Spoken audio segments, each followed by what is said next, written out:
Another member of the Spurs hierarchy leaves the club. Spurs make a signing and the Eze rumours just won't go away. Here are your daily Tottenham news headlines.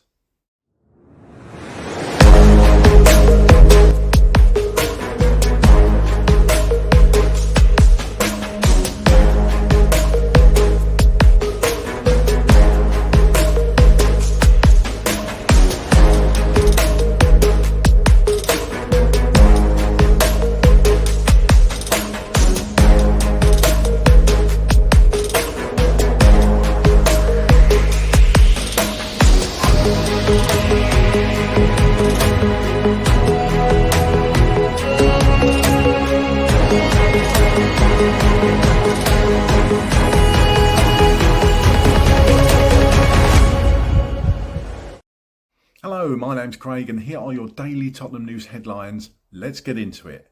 The Mail report that Tottenham's chief football officer Scott Munn has reportedly been placed on gardening leave amid a summer of upheaval at the club. The Europa League champions sacked Ange Postecoglou earlier this month despite the Australian leading Spurs to their first trophy in 17 years in Bilbao. Munn arrived from the City Football Group's Chinese branch in 2023, joining in the same year as Ange Postecoglou. Munn's name had been notably absent when Frank spoke about Tottenham's structure when he spoke for the first time as the new head coach last week, with the Dane referencing Levy, Venkatesham and technical director Johan Langer. The Mail also report that former managing director of football Fabio Paratici has been tipped to return to Tottenham this summer, with his worldwide football ban due to expire on July the 20th. Paratici had left the club in 2023 after an appeal against the 2.5-year FIFA ban for alleged financial irregularities dating back to his spell at Juventus was rejected. The Italian has helped Tottenham on a consultancy basis after parts of his ban had been lifted by FIFA. Football.London report that Tottenham have agreed a £5 million deal for 20-year-old Japan international centre-back Kōta Takai from Kawasaki Frontale. Football.London understands the young defender is expected to be part of Thomas Frank's first team squad for the coming season and will leave Kawasaki midway through their J-League campaign to join up with the Danes' pre-season preparations, which begin in just over a fortnight. The Standard are reporting that 31-year-old Brentford captain Christian Nørgaard is wanted by both Arsenal and Tottenham as they look for midfield reinforcements this summer.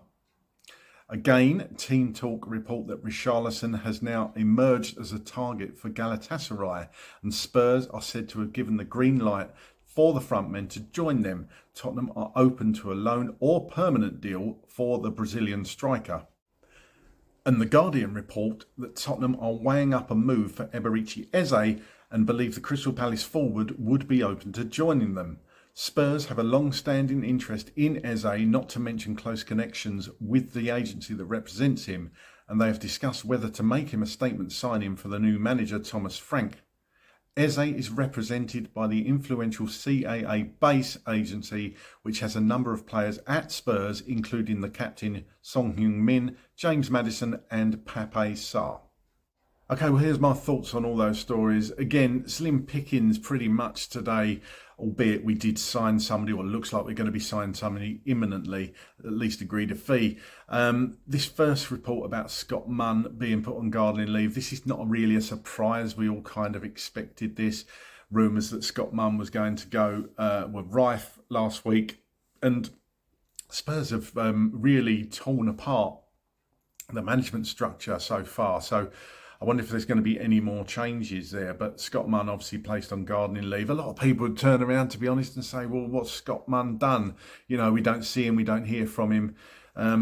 Has his appointment really been successful? Who really knows? But obviously Scott Munn no longer needed, so he'll no longer be at the club and he's on gardening leave, as I say.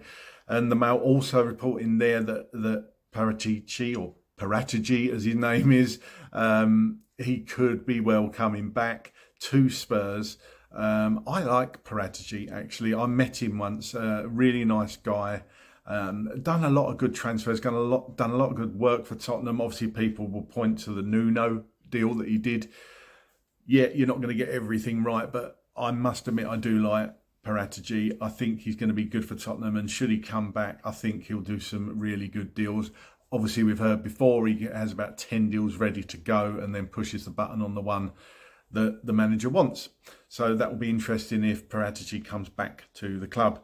As everyone will have seen by now, we've agreed a £5 million fee for Kōta Takai from Kawasaki Frontale. Don't know much about this player, but I did do a video on the channel on Monday, so go and have a look at that. That gives you a bit more of a deep dive into his abilities and what sort of player he is.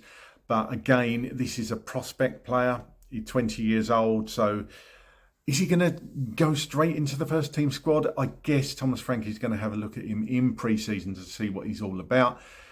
I'm all for bringing you through, but as I've said many, many times, we need experience in this window. So if this is just a deal on its own and this is not going to be a theme, I'm fine with it. £5 million, obviously a very, very cheap deal by comparison to others. So it's good that we're getting these deals in still and going with the club ethos and sticking with it, but we still need experience.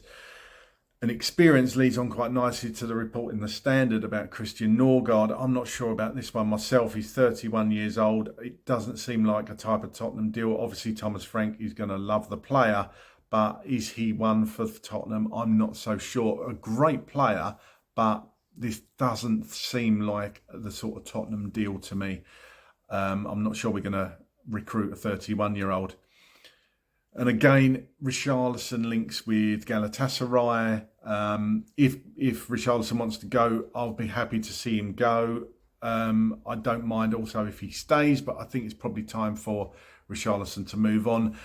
I've kind of backtracked a little bit with Richarlison because I saw his performance in that final, and I know one swallow doesn't make a summer, but Richarlison did prove in that final he has got he's got uses, you know. I thought he played really well. It's probably his best game for Tottenham, showed up in a big game, and I think that goes a long way. And finally, this report in The Guardian about Eze. Yeah, Eze deal rumbles on, and are Tottenham actually going to do something and have discussions with Eze? Apparently, the clause in his contract doesn't come live yet, so perhaps that's because they've not contacted Palace. They must have had discussions behind the scene. We believe they have. So, look, if Eze is now, like we're led to believe, the number one target, let's go and get Eze as soon as we can and get him in and get the deal done, because it's players like that that we need to be bringing into Tottenham this summer to strengthen that squad, because Eze is one of those players that would certainly change the dynamic within the team and actually make us a much, much better team straight away, because he's ready to go. We know what he's about. We know what he's capable of. But let's hope that Eze is just the first of many this summer, if indeed we can get that one over the line. But get down in the comments. Let me know what your thoughts are on all those stories today. Come on, you Spurs.